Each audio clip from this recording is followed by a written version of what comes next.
मेरे भाइयों, अपने दिलों में मोहब्बत रसूल का चिराग जलाओ, अपने सीनों में इश्क रसूल की शम्मा जलाओ और अपने आप को आशिक रसूल बनाओ। उसकी वजह यह है कि जब तुम्हारे सीने में मोहब्बत रसूल होगी, इश्क रसूल होगा, इंशाअल्लाह दुनिया की कोई ताकत आपको ज़ेर नहीं कर सकती, दुनिया की कोई ताकत आपको रुस्वा नहीं कर सकती। कि आप नहीं देखते, अल्लाह अकबर, वो अरब के बोरिया नशीन जब तक उनके सीनों में इश्क रसूल नहीं था, तवज्जो फरमाए, अरब के वो बोरिया नशीन जब तक उनके सीनों में इश्क रसूल नहीं था, वो ऊंट और बकरियों के पीछे चला करते थे। लेकिन जब से मेरे नबी का इश्क सीने में पैदा हुआ, जमाना उनके पीछे चलता है, कौमों के आगे। जिंदाबाद, नारे तकबीर, नारे रिसालत, मसलके आला हजरत और से मुक़द्दस सादात इकराम हजरत अल्लामा सैयद अमीनुल क़ादी साहब किबला, नारे हैदरी हुजूर सैयद आसिफ मियां साहब किबला। वाह भाई, बहुत अच्छा भाई, जिंदाबाद, माशाअल्लाह। ऊंटों और बकरियों के पीछे चलने वाले जिन्होंने पूरी पूरी जिंदगियां ऊंट और बकरियों के पीछे चलते हुए गुजार दिया, जब नबी का इश्क सीने में आया तो पूरी दुनिया उनके पीछे पीछे चलती रही और वो जमाने के आगे आगे चलते रहे। अरब की तारीख ने बता दिया, अगर दुनिया को पीछे चलाना है तो आमिना के लाल की मोहब्बत को सीने में पैदा करो।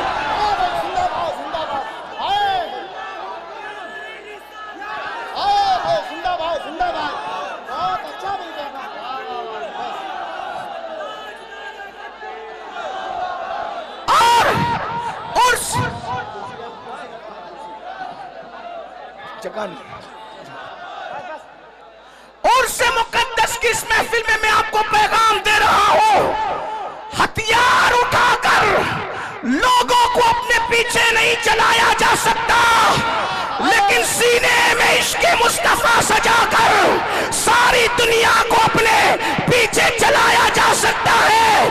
बल्कि वल्लाह इश्क वाला इतना ऊपर जाता है, इतना ऊपर जाता है, इतना ऊपर जाता है कि काबे की छत तलवों में नजर आती है और बिलाल काबे की छत पे है।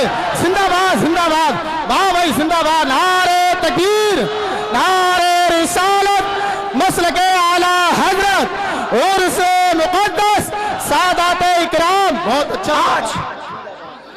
आज हर बाप चाहता है मेरा बेटा तरक्की करे, तवज्जो करना उर्स में आने वालों, हर बाप चाहता है मेरा बेटा तरक्की करे, हर माँ चाहती है मेरा बेटा तरक्की करे, हर भाई चाहता है मेरा भाई तरक्की करे, हर इंसान चाहता है मेरी नस्लें तरक्की करे। मैं कहता हूँ मुसलमान, इससे बढ़ के तरक्की क्या होगी, इससे बढ़ के तरक्की क्या होगी?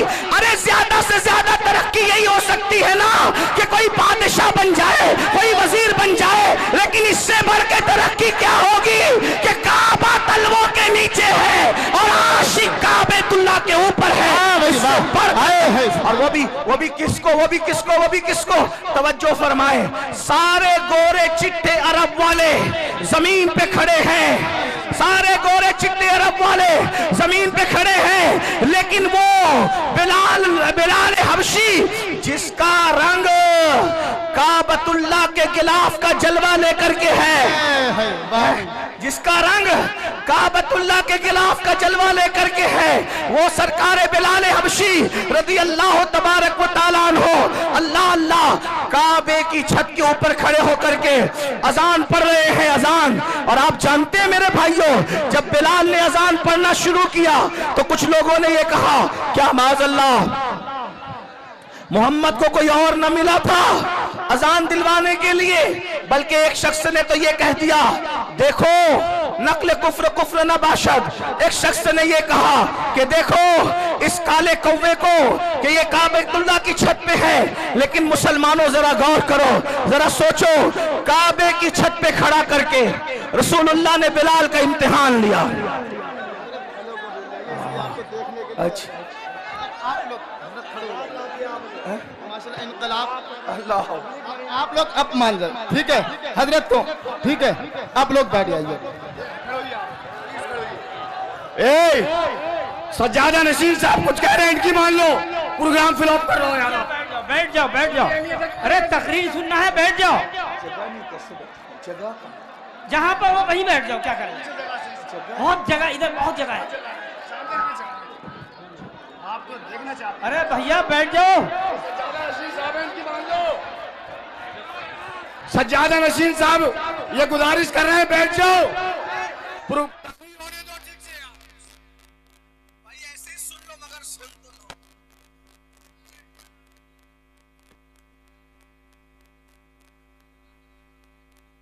अच्छा ये बताएं, बोलोगे नहीं बोलो? चुप रहो ना यार। भाइयों मैं मुनाजिर थोड़ी हूँ, नीचे ऊपर से बोला जाता है तो मुनाजरा होता है। मैं मुनाजरा करने नहीं, मैं बयान करने आया हूँ। अच्छा कितने लोग हुजूर की मोहब्बत में आए, जरा हाथ उठाएं। वो सब लोग मोबाइल जेब में रखें, सब मोबाइल जेब में रखें और अब सब मेरी गुफ्तगू सुने। भाई मैं बद्दुआ नहीं देता किसी को,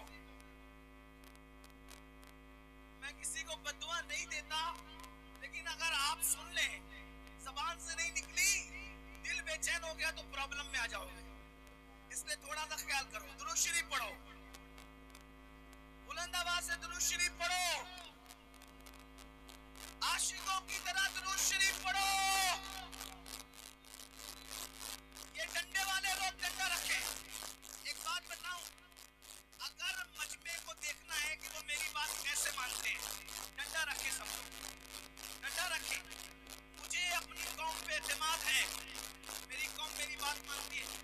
एक सेकंड में अगर ये कौम चुप ना हुई, एक सेकंड में, आज के बाद तकरीर करना छोड़ दूंगा। देख लो मेरी कौम का इम्तिहान। अब स्टेट वाले आप नहीं बोलेंगे भाई, कोई कुछ नहीं बोले, सबके लिए। अब एक सेकंड बताओ तो आप मेरी बात मानते हो कि नहीं? कितने कुछ नहीं बोल, चुप रहो ताकि सब सन्नाटा। ये यूट्यूब पे देखने वाले सन्ना बैठे नहीं, जगह नहीं है, मुझे पता है, खड़े खड़े सुने, लेकिन सन्नाटा एक सेकंड में करके बताए ताकि यूट्यूब पे पता चले कि हमारी बात लोग कितनी मानते हैं। देख लिया ये मोहब्बत किसी, हाँ, अब वो सब ऐसे ही है। मैं भी खड़ा हूँ, अब मेरी आदत टूट गई है खड़े होकर नहीं करती। मैं पहले खड़े होकर बोलता था, अब खड़े होकर बोलता हूँ तो ज्यादा देर तकलीफ होती है। लेकिन चलिए आपको एक खड़ा लेता हूँ। अब सुनिए, अब कोई कुछ बोलेगा, कोई कुछ बोलेगा, बोल तो रहे हो, अब नहीं बोलेंगे, बोलेंगे तो क्या बोलेंगे, बोलो क्या बोलेंगे? अब बात लंबी नहीं, 10-15 मिनट सुन लो बस। सुनिए, हर इंसान चाहता है मेरी औलाद तरक्की, इससे बड़ी कोई तरक्की है कि काबा कलमों के नीचे और बिलाल काबे के ऊपर है, इससे बड़ी कोई तरक्की है। और उसके बाद अब जरा गौर से सुनना, तवज्जो से, बहुत ध्यान से, बहुत ध्यान से। बहुत कीमती पॉइंट आ गया, हो सकता मैं इसी में बात खत्म कर दूं। बहुत कीमती पॉइंट आ गया, तवज्जो से सुनना। पहले मिंबर की भी दुआएं चाहता हूँ, मालूमात में इजाफा नहीं कर सकूंगा, लेकिन दुआ चाहता हूँ। बिलाल को काबे की छत पे खड़ा करके रसूलुल्लाह ने इम्तिहान लिया। इम्तिहान, बिलाल इतनी तरक्की करके तू नबी को भूलता नहीं है, याद रख। और बिलाल ने कहा, जब काबे के काबा ने मुझे काबे पे चढ़ा दिया और मेरी तरक्की का राज सिर्फ यही है जो काबे का काबा है, तो सबसे रुख फेर सकता हूँ, आमिना के लाल से रुख नहीं फेर सकता। वाह भाई, जिंदाबाद जिंदाबाद।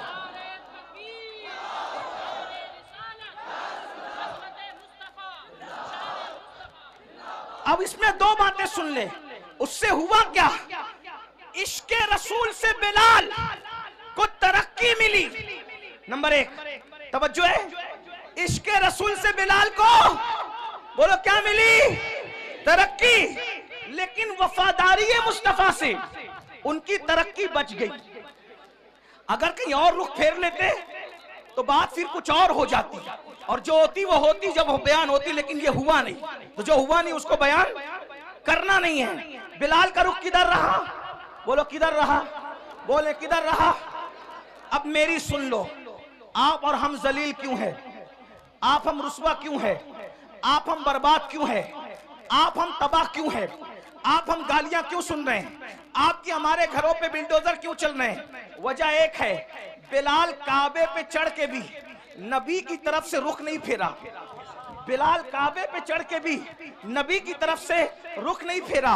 और तुम डॉक्टर बनने के बाद नबी से रुख फेर लिए, इंजीनियर बनने के बाद नबी से रुख फेर लिया, मालदार बनने के बाद नबी से रुख फेर लिया, 3 टाइम का अच्छा खाना खाने के बाद नबी से रुख फेर लिया, कीमती कपड़े पहनने के बाद नबी से रुख फेर लिया।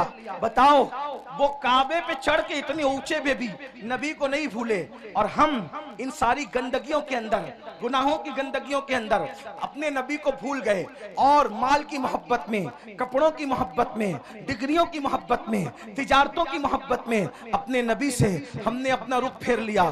तो नबी से जो रुख फेरता है तो उसका क्या होता है?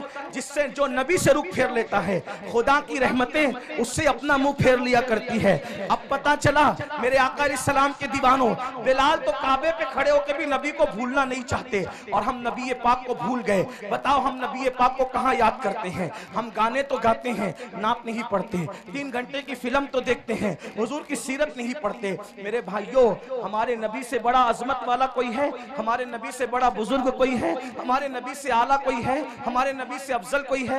अल्लाह की मखलूक में भाइयों उन जैसा कोई है ही नहीं। अल्लाह की मखलूक में उन जैसा कोई है ही नहीं। आपको बताऊं, ये सारे नबी नबी होकर भी हमारे नबी के उम्मती है। सारे नबी होकर भी हमारे नबी के उम्मती है। और साथ में क्या, जो उम्मती जो निस्बत उम्मती को नबी से हुआ करती है, जो निस्बत उम्मती को नबी से हुआ करती है, वो निस्बत सारे नबियों को मेरे नबी से है। यानी सारे उम्मती किसके नियाजमंद होते हैं? अपने नबी के।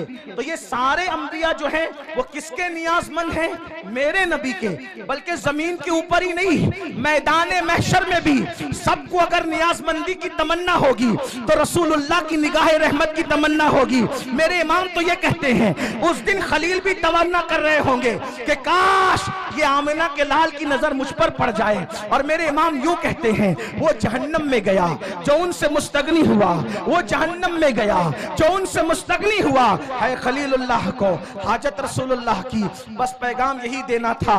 आज हम रसूलुल्लाह से दूर हुए हैं, रुसवाई का सबब यही है, जिल्लत का सबब यही है। हमारे बच्चे, उनका ईमान और अकीदा हम महफूज ना रख सकेंगे अगर हम हुजूर से लोगों को जोड़ने में नाकाम रहे। मेरे भाइयों, इसलिए इस उर्स का पैगाम यह है, अपने बच्चों के सीनों में इश्क रसूल पैदा करो। खुद के सीनों में पैदा होगा तो बच्चों के सीने में, माएं और बहनें मौजूद हैं, अपने बच्चों के सीने में इश्क रसूल पैदा। और कैसा इश्क रसूल, अगर आप सुनने के लिए मूड में हैं तो मैं एक बात आपको सुनाऊं। कैसा इश्क रसूल? हमारा इश्क रसूल ये है कि अगर अस्सलातु खैरुम मिनन नौम बोलकर हमें मस्जिद बुलाया जाए तो इश्क रसूल हमारा इतना कमजोर है कि हमारा इश्क हमें मोहल्ले की मस्जिद में भी नहीं ले जाता। आपकी तवज्जो, बहुत अहम नुक्ते पे गुफ्तगू आती है और इसी पे शायद खत्म होती है। आपने सुनने के लिए हिम्मत दिखाई तो मैं भी कुछ बोलने के लिए हिम्मत दिखा रहा हूं, वरना मैं तो खत्म ही कर रहा था। तवज्जो है आपकी। अजान की आवाज सुनकर जो मोहल्ले की मस्जिद तक न ले जा सके, इतना कमजोर इश्क, फिर वो जन्नत में क्या ले जा सके? असल में इश्क कमजोर नहीं होता, आशिक कमजोर होता। हाँ, जो इतना कमजोर आशिक हो कि वो अजान की आवाज सुन के मोहल्ले की मस्जिद तक न जा सके, वो कभी भी जन्नत तक उसका इश्क उसको नहीं ले जाएगा। कहा किसका इश्क जन्नत तक ले जाएगा? मैंने कहा वो जो नबी की आवाज को सुनकर, नबी की आवाज तो नबी की आवाज है, बल्कि नबी जिसको मुकर्रर कर दे आवाज देने के लिए, वो उस आवाज को सुनकर पहली रात की दुल्हन को छोड़कर मस्जिद नहीं आता, बल्कि सर कटाने के लिए मैदान में आ जाता है। देख रहे हैं?